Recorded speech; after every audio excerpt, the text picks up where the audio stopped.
Salut à tous, les morts sont-ils dans les cimetières? Eh bien, nous allons répondre à cette question dans ce premier numéro de Ce que j'ai compris en tant que médium. Cette circonstance, la Toussaint approche, c'est bientôt Halloween, donc on va aborder la question. Pour répondre à cette question, je vais vous raconter une petite histoire qui s'est déroulée il y a déjà une bonne vingtaine d'années, et je vais vous expliquer comment j'ai compris que non, il n'y a personne dans les cimetières. Voilà. Donc c'était il y a à peu près 20 ans, j'avais à peu près la vingtaine et j'avais décidé d'aller sur la tombe d'une amie qui était décédée, qui est décédée alors que j'étais au lycée. C'était une... Ouais, c'est toujours un peu une mort tragique, mais là en l'occurrence c'était vraiment triste. C'était une copine, donc elle avait 16 ans et elle avait les oreilles un peu décollées et elle complexait beaucoup. Du coup, elle avait convenu avec ses parents qu'elle se ferait recoller les oreilles. Je me rappelle avoir essayé de la dissuader. Mais à ce moment-là, j'avais vraiment pas conscience de ce que j'étais et du coup, je me suis pas vraiment fait confiance. Mais enfin bon, ça c'est encore une autre histoire. Donc elle a essayé de se faire recoller les oreilles. Elle a fait un choc anaphylactique. Je pense que ça s'appelle comme ça. C'est lorsqu'on fait une sorte de réaction allergique à l'anesthésie générale. Je précise que c'est extrêmement, extrêmement, extrêmement rare. Donc c'est pas la peine de refuser les anesthésies générales. Mais donc elle a pas supporté et du coup elle est décédée. Et j'avais assisté à son enterrement, mais j'ai jamais réussi à trouver le courage par la suite d'aller la voir. Et il se trouve que à cette époque, je devais avoir, je sais plus, franchement, je sais plus, peut-être 24 ans. Et à ce moment-là, je faisais un stage dans le quartier et je me dis, bon, je vais en profiter pour aller la voir et me recueillir sur sa tombe. Donc après une journée de stage, je file au Père-Lachaise. Je retrouve sa tombe, ce qui n'est pas une mince affaire parce que c'est quand même très grand. Et, euh, et je me mets donc devant sa tombe et je décide donc de faire une prière pour elle. Sauf que moi, à ce moment-là, je n'ai pas conscience de qui je suis et de comment je fonctionne exactement. Je sais simplement, en fait, j'essaie simplement de me concentrer sur elle pour la ressentir. Donc je ferme les yeux, je fais une prière, et puis je me concentre, et puis je m'y reprends à plusieurs fois, en fait, parce que j'arrive pas à la sentir. Je suis là, je suis devant cette tombe, et je me dis, mais c'est pas possible, mais pourtant j'ai mis tout mon cœur, pourquoi elle n'est pas là? Et je suis là, je répète, et je recommence sans arrêt ma prière, sans parvenir, en fait, à, à la capter, quoi. Et donc, j'ouvre, en fait, sans faire exprès, j'ouvre et j'ouvre et j'ouvre et j'ouvre encore mes canaux dans cette tentative de faire une prière qui serait vraiment reçue par mon ami.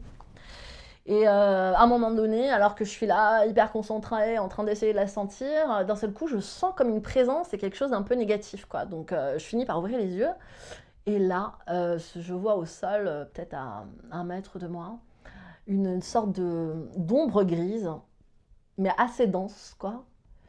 Et je suis hyper effrayée, quoi. Mais en fait, je pense que l'ombre, elle est encore plus effrayée que moi. Je sais pas ce que c'est, je pourrais pas dire ce que c'est. Je n'ai pas l'habitude de ce genre de choses, d'ailleurs. Peut-être la seule fois où j'ai vu un truc comme ça dans ma vie. Et donc, je vois cette ombre et je suis hyper stressée, quoi. Ça me fait peur. Et je pense que l'ombre a encore plus peur que moi parce qu'en fait, à partir du moment où elle voit que je l'ai vue, elle débat, enfin, je sais pas, elle cherche à fuir, en fait. Et elle me traverse. Et dans sa fuite, elle me traverse et elle va se réfugier plus loin. Et ça me laisse un goût, mais genre tellement dégueulasse, quoi, le fait qu'elle traverse mon corps. Euh, Ça m'a laissé une sorte de lourdeur, j'ai l'impression d'un truc comme si c'était du néant, et en même temps c'est sombre, c'est moche, c'est sale, c'est lourd, enfin, je sais pas, j'ai pas assez de qualificatifs pour ça. J'ai ressenti ce truc, c'est comme si ça avait laissé une trace en moi pendant au moins 3 jours, quoi.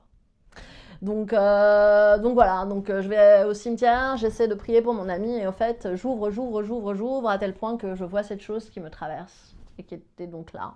Donc la conclusion que j'en ai tirée, c'est que effectivement il n'y a personne dans les cimetières parce que mon ami je ne l'ai pas senti et entre temps bien sûr depuis je suis allée, il m'est arrivé comme à nous tous de devoir aller dans des cimetières et clairement j'ai jamais vu ni ressenti d'âme là-bas.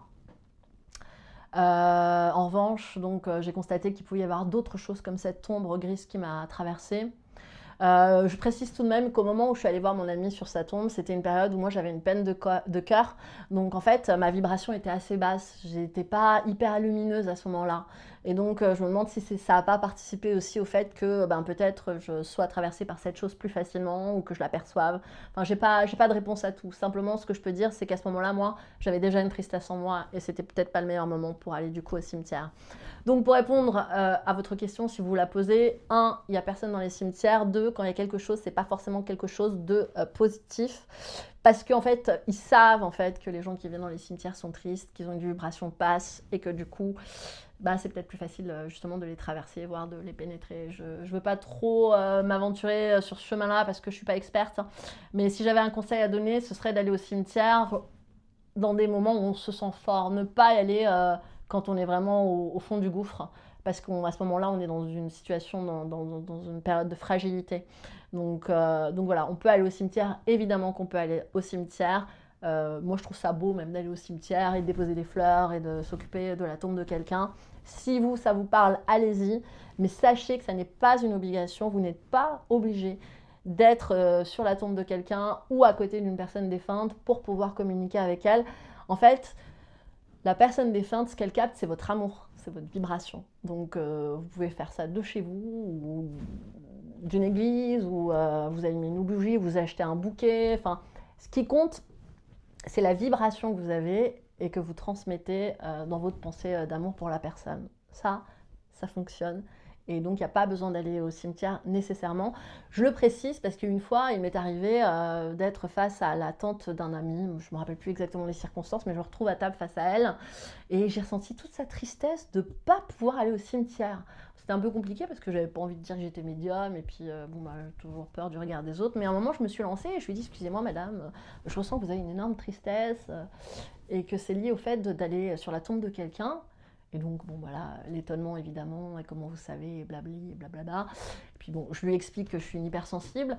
Et elle me dit, oui, effectivement, ça fait des mois que je recule parce que je dois aller sur la tombe d'un tel, sauf que un tel est enterré dans le cimetière familial, et c'est loin, il faut que je prenne le train, et effectivement, j'ai une énorme culpabilité de ne pas pouvoir y aller. Et je me rappelle ce jour-là de lui avoir dit, parce qu'en fait, c'est ce qu'on me transmettait pour elle, quoi, qu'il n'y avait pas besoin d'y aller.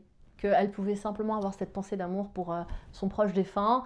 Et comme je vous ai dit, une petite fleur, une bougie, si ça vous fait plaisir, mais surtout une pensée d'amour, quoi, parce que c'est ça qui leur parvient et c'est le plus beau cadeau que vous puissiez leur faire. Donc si vous n'êtes pas à l'aise dans les cimetières, si c'est trop loin pour vous, ne culpabilisez pas, ayez cette pensée pour votre proche et il recevra tout votre amour. N'ayez crainte. Voilà. J'espère avoir répondu à vos questions. Je vous fais des gros bisous. Ciao.